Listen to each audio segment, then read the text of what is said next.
cette situation s'intéresse-t-il au choix du futur président de la République? Les éléments de réponse dans ce journal. Au Brésil, Rio de Janeiro prépare son grand carnaval prévu ce vendredi. Plus de 5 millions de personnes y sont attendues. La beauté, 5 critères pour représenter son école de samba. En ouverture, la restitution des travaux du 11e plan d'orientation pour le développement économique et social. Les recherches ont porté sur l'état des lieux des différentes activités économiques nationales, le contenu du rapport, les stratégies à adopter pour promouvoir le développement local et durable. Tchorodia. L'élaboration d'une stratégie de développement suppose une bonne étude de terrain. La Commission nationale de planification a ainsi diagnostiqué 6 domaines d'activité, dont le développement durable, l'aménagement du territoire et la bonne gouvernance. Que vos travaux permettront de stabiliser les orientations qui doivent viser à améliorer les conditions de vie des populations, réunir les moyens d'une existence digne, jeter les fondements d'une société équilibrée au niveau social et spatial, moderniser les structures productives par le biais de la promotion de la compétitivité, rehausser le niveau de l'enseignement et de la formation et les adapter aux besoins de l'économie. Pour adopter une démarche fiable par rapport à la méthode de recherche, il a fallu 3 années à la Commission. Finalement, c'est en 2011 que les résultats des enquêtes ont été synthétisés et rapportés. C'est un document de planification à moyen terme qui vient s'ajouter un peu au cadre de planification qui comprend déjà un document de planification à long terme, à savoir l'étude prospective Sénégal 2035. Donc c'est un document important parce que par rapport à une vision qui a été déclinée dans cette étude prospective, ce document vient en complément pour voir et dire dans quelle mesure effectivement on pourrait faire le déclic pour s'inscrire un peu dans la réalisation de cette vision. Ce document va servir de guide de référence à l'État, aux collectivités locales et aux partenaires au développement. Ainsi, il a pour objectif principal d'aider à identifier les besoins et les priorités des populations pour une application efficace des politiques de développement. 2 manuels pour le pilotage du développement local. C'est ce que le programme national du développement local vient de mettre à la disposition des acteurs locaux et cela participe au renforcement des différentes parties prenantes intervenant dans la chaîne de réalisation des micro-projets au sein des collectivités locales. Ibrahim Sadi nous en dit un peu plus. Les exigences de mise en cohérence des actions de développement local nécessitent un accompagnement par des outils qui répondent aux besoins des acteurs locaux. Le manuel de maîtrise d'ouvrage local et celui relatif à la gestion des procédures environnementales et sociales en font partie. Leur importance est signalée par les parties prenantes. L'essentiel de ces documents constitue pour nous un bréviaire à partir duquel nous devons puiser les armes et les outils qui nous permettront de réaliser nos objectifs. Cet exercice est pour nous d'une très grande importance parce que nous partageons la conviction selon laquelle la performance des collectivités locales dépend en grande partie des capacités des acteurs. Et sur ce plan, je crois que le PNDL a fait un travail remarquable et nous vous en félicitons. Pour les différents acteurs, les manuels mis à disposition offrent un cadre de référence méthodologique et procédural pour la conduite des différentes étapes dès la planification des interventions de terrain jusqu'à la pérennisation des services mis en place. Le programme, dans une parfaite coproduction, y a réfléchi. À vocation didactique et par souci de capitalisation des démarches antérieures, le travail visant à doter les acteurs locaux d'un manuel de référence en matière de gestion des projets, incluant la dimension environnementale, s'avère utile. C'est donc tout le sens qu'il faut accorder aux 2 manuels qui visent à donner à l'ensemble de ces acteurs un outil méthodologique pour la mise en œuvre de leur projet. Depuis la signature de la convention avec le PNDL jusqu'à la réception de l'ouvrage en passant par l'appel d'offres, l'exécution du chantier, cela va nécessiter la prise en compte réelle donc de la dimension économique mais aussi de la dimension environnementale pour la réalisation donc, de l'ouvrage. C'est la raison pour laquelle on a mis sur pied ces 2 documents-là. Avec la validation de ces deux manuels, le PNDL bonifie le secteur du développement local d'outils importants qui vont alimenter l'élaboration de la stratégie nationale de développement local. Et nous passons maintenant à la santé. Depuis 1995, la loi autorise l'ouverture d'écoles privées d'enseignement de la santé. Aujourd'hui, des dizaines d'établissements de ce genre existent et 70% du personnel paramédical de nos structures sanitaires sortent de ces institutions. Pour autant, les problèmes ne manquent pas. Pendant 3 jours, le collectif des directeurs d'écoles privées de santé s'est penché sur le fonctionnement de ces écoles. Oumar Diaw. Le collectif sénégalais des chefs d'établissement privés de formation en santé compte une quarantaine de directeurs d'école. Le COSEPS se veut un cadre d'échange pour une harmonisation des approches en vue de promouvoir la formation privée au Sénégal en plein essor. Ce séminaire, c'était de permettre, donc d'amener les acteurs et les partenaires à venir discuter pour évaluer tout ce système, essayer d'identifier les problèmes, de mener des actions qui puissent permettre de booster la formation privée en santé. L'État a, depuis le milieu des années 90, permis l'ouverture d'écoles de formation en santé pour faire face au déficit en personnel. De nombreux paramédicaux sont issus de ces écoles. Nous avons mis à la disposition du ministère de la Santé et des structures qui accueillent les professionnels de santé. Présentement, presque 70% de ce personnel-là vient du privé. Le séminaire a permis de faire l'évaluation des différentes phases des examens de certification. Les textes réglementaires et les conventions ont été revisités et un plan d'action du COSEPS défini. Le collectif inscrit son action dans une dynamique de partenariat win-win. La toute première recommandation, c'est qu'il faut renforcer la collaboration, partenariat public-privé. Il faut qu'on passe vers le management de la qualité. Aujourd'hui, le COSEPS apparaît comme un véritable interlocuteur pour un partenariat dynamique et durable avec l'État et les collectivités locales. Ce séminaire a permis de s'accorder sur les valeurs et pratiques minimales auxquelles doivent se soumettre les établissements privés d'enseignement de la santé. Nous parlons santé toujours, renforcer les capacités des prêtres et agents des structures pastorales et sociales de l'Église face aux défis du VIH-Sida. C'est tout l'objectif du projet de lutte contre la pandémie qui vient d'être initié. C'est sous la houlette du Conseil national de lutte contre le sida en partenariat avec la structure Sida Service, Aïssatou Traoré. Si quelque part la réconciliation est chancelante, la paix branlante, la justice sournoisement bafouée et la vérité bâillonnée, c'est bien souvent là où rampe le VIH-Sida. La religion, surtout avec ses prêches, joue un rôle déterminant dans la lutte contre le VIH-Sida. L'infection à VIH est une vraie menace à la cohésion sociale. Les gens ont toujours participé à la lutte contre le sida. Nous avons tenu à les réunir pour un renforcement de capacité et pour permettre au Sénégal d'atteindre ses objectifs d'ici 2015 grâce à leur contribution. Un projet de renforcement de capacité des prêtres et agents des structures pastorales et sociales de l'Église catholique face au défi du VIH-Sida 2011-2014 a vu le jour.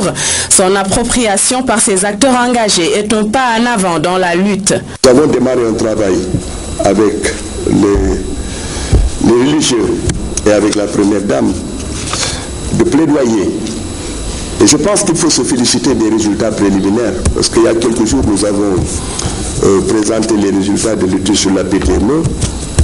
Et si on prend la moyenne des 3 ans d'études, on est à un taux de transmission de 5%. Pour une moyenne africaine qui tourne sur 20%. Et ce qui a été remarquable dans cette étude, c'est qu'on s'est rendu compte que dans l'année 2008, on était à 8% de taux de transmission. En 2000, à 7,9%. En 2009, on était à 4,9%. Et en 2010, à 4,3%. Je pense que si nous continuons dans ces efforts, nous pourrons arriver vraiment en 2015 à de très bons résultats. Les chiffres parlent d'eux-mêmes. Taux de prévalence de 0,7% au niveau national, 0,3% chez les jeunes, avec des disparités selon les régions. Religieux ou pas, on est tous dans le même bateau. Si le sida triomphe, tout s'écroule. La propagation du VIH-sida doit être combattue par tous les citoyens. De la santé, nous passons maintenant au social. La solidarité agissante du gouvernement à l'endroit des foyers religieux s'est encore manifestée à Ndiassane. Le ministère de l'Action sociale et de la solidarité nationale a apporté sa contribution au Maouloud 2012. Une importante quantité de vivres a été acheminée dans la ville sainte à Béboumaï. Les grands rassemblements religieux font toujours l'objet d'une attention particulière de l'État du Sénégal. Le Gamou de Ndiassane en a bénéficié par le biais du ministère de l'Action sociale et de la solidarité nationale. Madame Aminitelo a envoyé une délégation pour apporter son assistance au Khalif et à Jimambou Mamadou Kounta, mais également aux populations de Ndiassane pour que la prise en charge des hôtes du Gamou ne souffre d'aucun manquement. Un geste hautement apprécié par le Khalif. Ndiassane est l'une des localités les plus importantes au Sénégal sur le plan religieux. Et la commémoration d'aujourd'hui aussi constitue une date importante dans notre calendrier national. C'est la raison pour laquelle Madame le ministre Aminata Lo, ministre de l'Action sociale et de la solidarité nationale, a tenu, au-delà du message qu'elle a transmis au Khalif, a tenu à apporter un appui au Khalif, mais également aux populations de la localité de Ndiassane, pour les aider dans les préparatifs du Gamou. Et c'est ainsi que nous sommes venus aujourd'hui remettre au Khalif et remettre aux populations un important lot de denrées alimentaires, une importante quantité, n'est-ce pas, qui va pouvoir les aider, ne serait-ce qu'un peu, dans le cadre de la préparation de cet important événement. La délégation du ministère de l'Action sociale et de la solidarité nationale a elle-même assisté au déchargement de cette importante quantité de vivres destinée aux populations de Ndiassane. Au-delà de cet acte symbolique d'assistance aux foyers religieux et aux populations démunies, le ministère de l'Action sociale et de la solidarité nationale veut toujours répondre présent chaque fois que la situation sociale le recommande.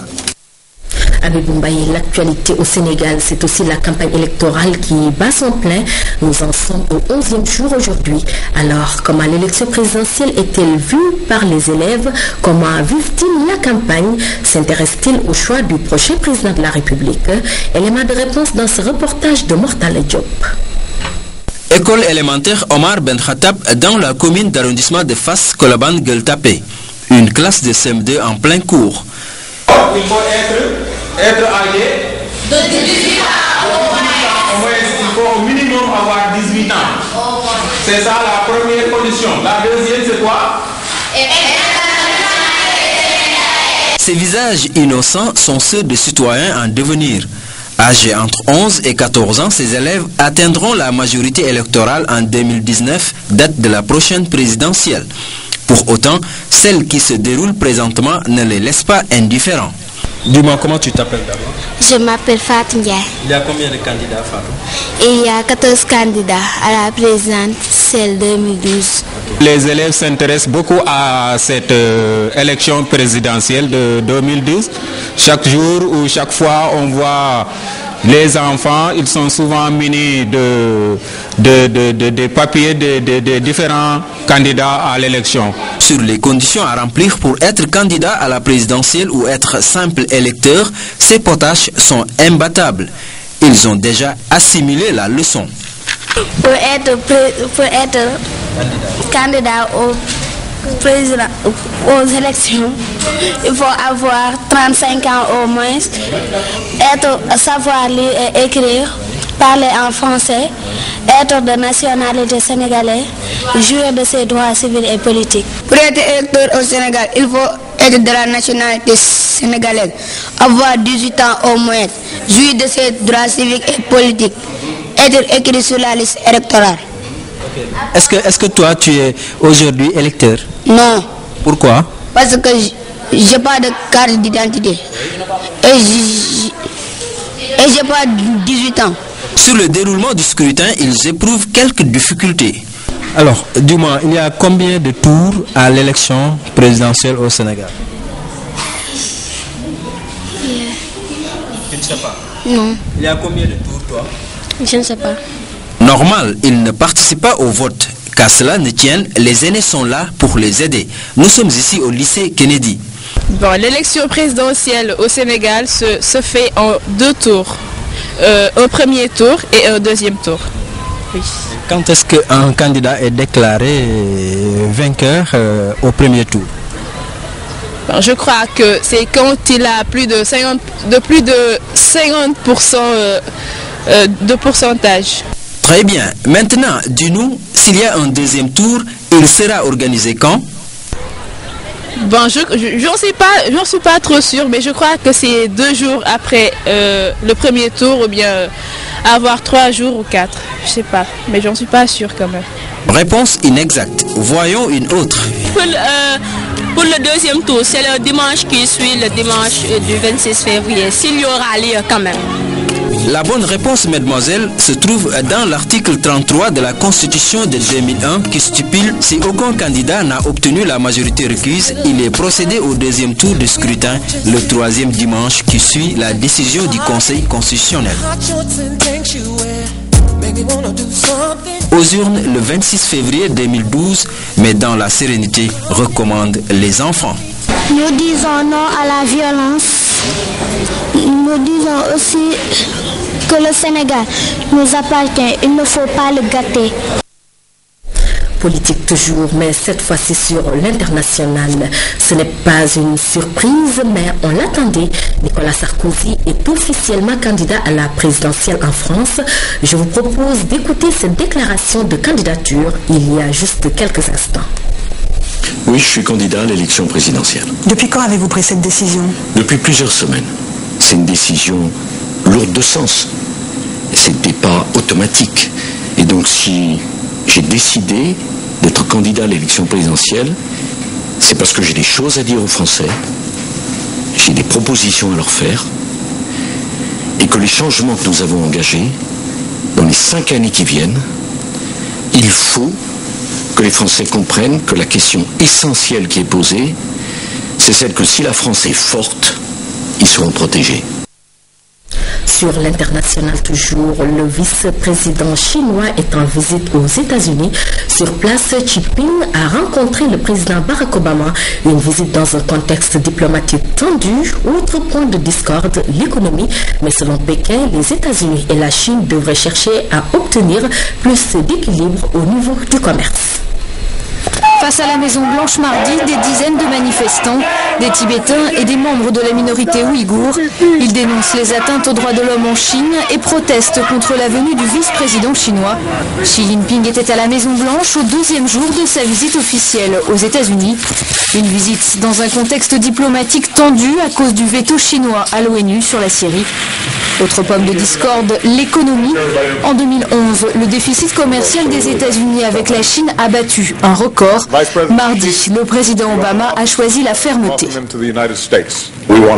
voulons œuvrer avec la Chine pour nous assurer que tout le monde travaille selon les règles en vigueur dans le système économique mondial. Cela veut dire qu'il faut des échanges commerciaux équilibrés, non seulement entre les États-Unis et la Chine, mais aussi partout ailleurs. Les États-Unis accusent toujours la Chine de sous-évaluer sa monnaie. La faiblesse du yuan permettant aux Chinois d'exporter des produits moins chers, donc plus compétitifs que les Américains. Le numéro de théâtre diplomatique est bien rodé entre les deux pays rivaux. Pékin répond généralement en dénonçant le protectionnisme américain. C'est ce qui s'est passé mardi. Xi Jinping a déclaré que les États-Unis et la Chine devaient chercher à obtenir plus d'équilibre au niveau du commerce et des investissements entre les deux pays. Quelques heures auparavant, le vice-président américain Joe Biden s'était montré moins intransigeant que Barack Obama, car il ne faut surtout pas fâcher la Chine, partenaire encombrant mais incontournable. Les États-Unis et la Chine continueront à soutenir la concurrence. Nous, les Américains, nous nous félicitons de cette concurrence. Elle fait partie de notre ADN et elle pousse les citoyens à se dépasser. Mais la coopération dont nous avons parlé ne peut être mutuellement bénéfique que si le jeu est équitable. Après la Maison-Blanche, Xi Jinping a été reçu au Pentagone, un honneur inhabituel et digne d'un chef d'État, car en octobre, Xi Jinping devrait devenir le numéro 1 chinois. Le bilan de sa semaine aux États-Unis donnera donc le ton des relations chino-américaines pour la prochaine décennie. Nous revenons à l'actualité sénégalaise pour parler maintenant de lutte contre l'immigration clandestine. La gendarmerie nationale vient de réceptionner à cet effet un important lot de matériel de surveillance en don du Royaume d'Espagne et de l'Union européenne. Abdoulaye Senkaré. Une avancée de plus dans la lutte contre l'immigration clandestine. 3 véhicules, des motos, des lunettes de vision nocturne, des jumelles et autres matériels informatiques, c'est ce qui compose le don du Royaume d'Espagne.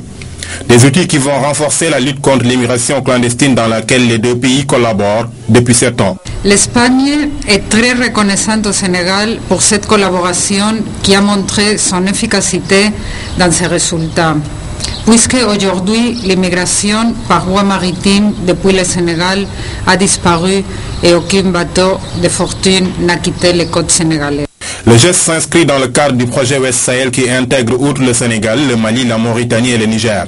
Au-delà de l'immigration illégale, toutes les entrées sur le territoire national seront sous contrôle. Il ne se limite pas à la lutte contre le trafic des migrants et la traite des êtres humains, mais soutiennent aussi la gestion des frontières, la protection des droits des migrants dans les pays de transit et les conditions de leur retour dans leur pays d'origine. La gendarmerie nationale a plus que jamais besoin de ressources humaines qualifiées et de matériel de pointe pour faire face au péril. Si à travers le projet Ouest Sahel, un partenaire privilégié pour renforcer l'expertise du personnel et disposer de moyens techniques et de mobilité pour une meilleure surveillance et un contrôle des frontières plus performant. Ce don fait suite à une offre de formation dont a bénéficié la gendarmerie, toujours dans le sens de rendre ces unités plus performantes. Au Brésil, je vous le disais en titre, Rio de Janeiro est dans la fièvre des derniers jours avant le grand carnaval prévu ce vendredi et il faut être beau, très beau pour représenter son école de samba. Plus de 5 millions de personnes se joindront à la grande fête. Lui aussi a droit à un somptueux costume.